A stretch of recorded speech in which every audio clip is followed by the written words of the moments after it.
Informações do Flamengo. Paulo Lima falou ontem, a informação hoje repercutindo em muito. Que história é essa, meu caro Flávio Amêndola? O que estava certo, e você vem falando isso há um tempão também, que havia subido o gato para o telhado na questão da renovação do Diego Alves. Que história é essa? Explica, atualiza para a gente o que aconteceu, meu caro Flávio Amêndola. Olha, Jackson, primeiramente uma boa tarde para você, para todo mundo que está acompanhando o Giro Fox. Essa situação do Flamengo já vem há um certo tempo com o Diego Alves. Primeiro havia um acordo do Diego Alves com o Bruno Spindel, mas quando esse acordo chegou na Gávea, as coisas não caminharam da forma natural. Havia um teto já estipulado e esse teto, de acordo com as informações que vêm da Gávea, foi ultrapassado e por esse motivo a renovação do Diego Alves emperrou. Como o Paulo Lima trouxe ontem na programação dos canais Fox Sports, ficou muito difícil a situação dele, mas a informação que eu consegui apurar hoje mais cedo com pessoas do Flamengo, que vivem no dia a dia do Flamengo, foi a seguinte: o Flamengo vai tentar esticar a corda até onde der.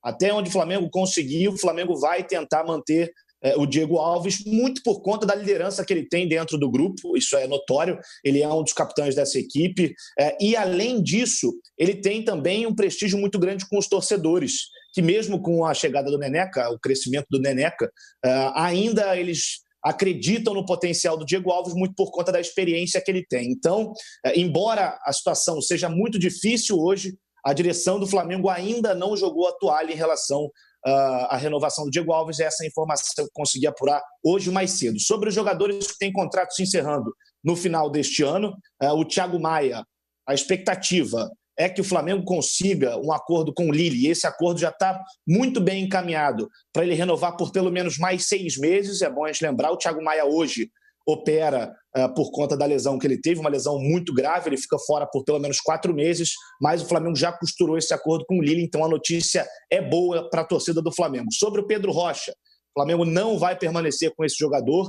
então ele será devolvido ao Spartak de Moscou, o clube ao qual ele pertence. Então, por conta das eliminações precoces, tanto na Copa do Brasil como também na Libertadores, o Flamengo em 2021 vai precisar se desfazer de outros jogadores, e jogadores que são considerados titulares.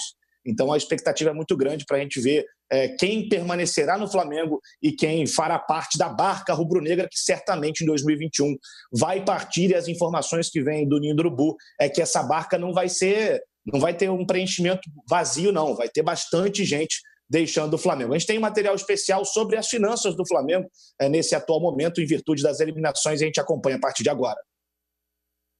É por uma bola, Fabrício Domingues bate, é gol, o Racing está classificado. O Flamengo esticou a corda, o Flamengo levou para os pênaltis, mas está fora da Libertadores, o Flamengo eliminado. Talvez poucos sentimentos sejam tão amargos como o de uma eliminação no futebol.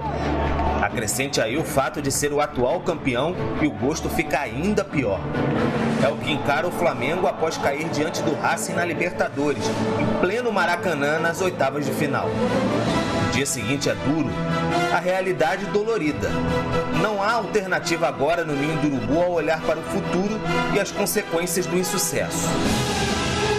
Fora da Copa do Brasil, fora da Libertadores da América, e agora o questionamento é sobre o futuro do Flamengo. A faixa "o brasileiro é obrigação" faz mais sentido do que nunca no Rio de Janeiro. O peso é gigantesco. A Libertadores tem um significado, o maior significado dos campeonatos que nós jogamos aqui na América do Sul. Então, assim, não há como mensurar o tamanho, o prejuízo, não só prejuízo financeiro, mas o prejuízo de confiança, do que pode afetar para o dia a dia. O que nós temos é que continuar firme, trabalhando, tentando fazer com que a equipe produza mais para buscar o título que falta, o título brasileiro. Com Copa do Brasil e Libertadores, o Flamengo imaginava faturar cerca de 100 milhões de reais entre premiação e reajustes de patrocínios. Assim equilibraria a ausência de bilheteria em 2020. Agora faz os cálculos para pagar as dívidas que tem no horizonte.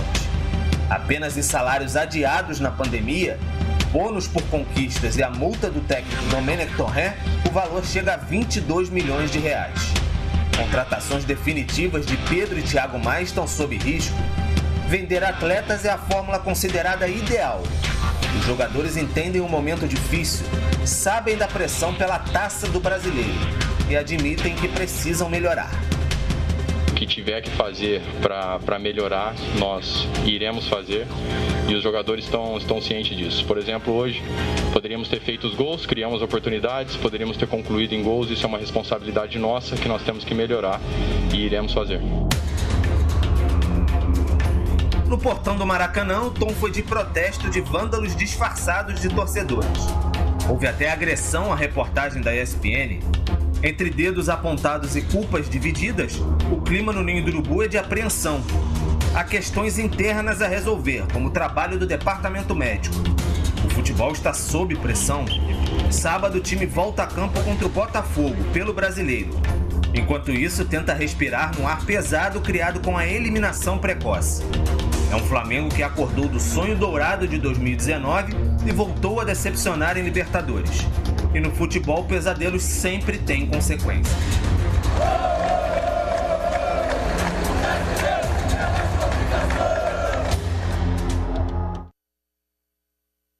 Como é triste, né? Triste e revoltante ver a imprensa sendo agredida dessa forma. A imprensa não tem culpa nenhuma, gente. O Flamengo foi eliminado. Ô, José Eduardo Savoia, a situação do Flamengo aí, o Amêndola trouxe todas as informações, vai ter que rever o planejamento. Lembrando, viu, gente, o orçamento ainda é previsto. E aí o clube não é que está com soberba, o clube ele projeta, olha, vamos ganhar tanto até a final da Copa do Brasil, vamos ganhar X até as semifinais da Libertadores da América. Isso os grandes clubes fazem, né, Savoia? É normal, é comum. Ô Jackson, mas quem me acompanha sabe, seria muito difícil o Flamengo repetir o que fez em 2019, né?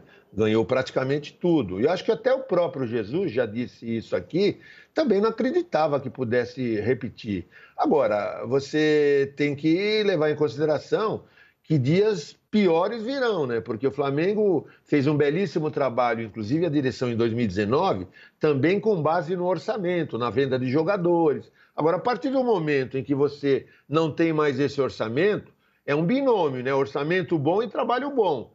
Este ano tinha o orçamento, mas o trabalho não foi tão bom quanto no ano passado. Achei a contratação do Domi uma aposta que tinha tudo para não dar certo, né? Ele não tem experiência nenhuma, é um estilo totalmente diferente, né? No banco de reserva, dar treino é uma coisa, liderar um grupo é outra completamente diferente. Então, da mesma forma que nós aplaudimos e muito e merecidamente o Brás no ano passado, hoje ele tem que assumir a responsabilidade e culpa. As escolhas dele foram muito ruins esse ano, entendeu? Contratou certo lá atrás, mas agora não teve a mesma felicidade.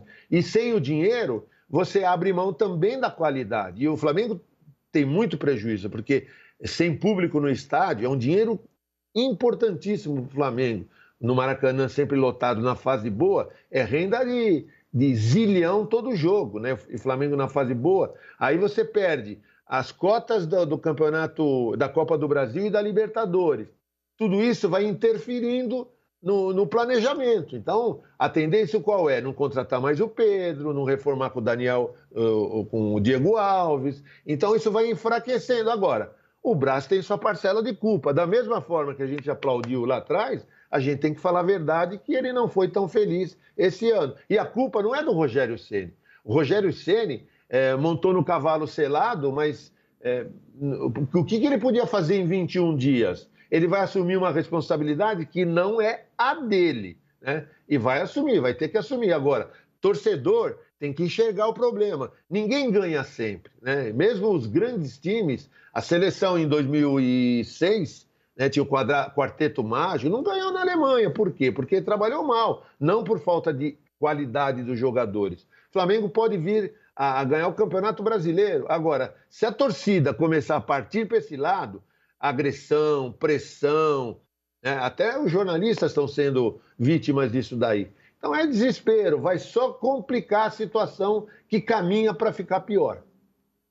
Com certeza, o José Eduardo Savoia, até porque a gente não entra em campo, né? O nosso campo é informação, gente. E aí é perigoso quando começam agressões à imprensa, não é esse o caminho, não. E a polícia tem que agir. tem as imagens. Viu quem deu tapa ali na imprensa, na equipe da ESPN. Tem que agir, Jackson. tem que agir. Oi, Savoia. Então, quando ganhou, a imprensa tinha que ganhar uma taça, né? Se ela está atrapalhando, quando ganhou, ela também ajudou, não foi?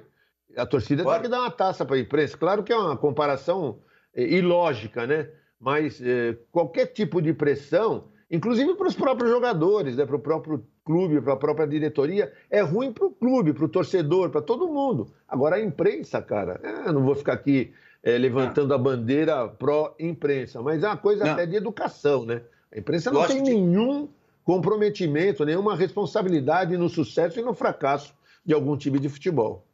É uma questão de respeito aos profissionais que trabalham e um caso de polícia, porque tem um crime cometido ali. Ô, meu caro Paulo Lima, no meio disso tudo, você como um cara extremamente bem informado nos bastidores políticos aí do Flamengo, tem uma guerra fria que já não é tão fria há muito tempo, né? Isso pode prejudicar o Flamengo, hein, Paulo Lima? Ô, Jaquito, o problema maior também é parte de todos nós, né? Nós falamos, a torcida X, a torcida Y, é isso, não tem que dar espaço para esses caras. Não tem, não é nada obrigação, que obrigação ganhar o campeonato, não é obrigação jogar bem, vencer e, se possível, ser campeão. É esse tipo de manifestação que nós, jornalistas e a mídia em geral, ou até mesmo a sociedade em geral, tem que passar para esses... não sei nem como qualificar tal tipo de gente. Não tem obrigação de ser campeão todo ano. Que obrigação? Tem obrigação de cumprir a sua função, de treinar todo dia, de fazer um bom jogo, fazer um bom trabalho, se empenhar, né? E tentar chegar ao título. O Flamengo perdeu gols absurdos. Falamos isso ontem aqui no Tarde Redonda e não custa nada dar novamente uma alinhavada nisso aqui. No ano passado, a bola batia na bunda do jogador do Flamengo, batia na trave, batia na chuteira, batia nas costas do goleiro, batia no apito do juiz e entrava. Não tinha lesão. Era uma unidade perfeita. Era uma sincronia espetacular entre o que o Flamengo viveu. Né? Ela tinha uma sinergia entre todos os vetores, entre todos os fatores que levavam o Flamengo a superar qualquer obstáculo. Tem o lado da capacidade, evidente que tinha. Tem o lado da liderança, evidente que tinha.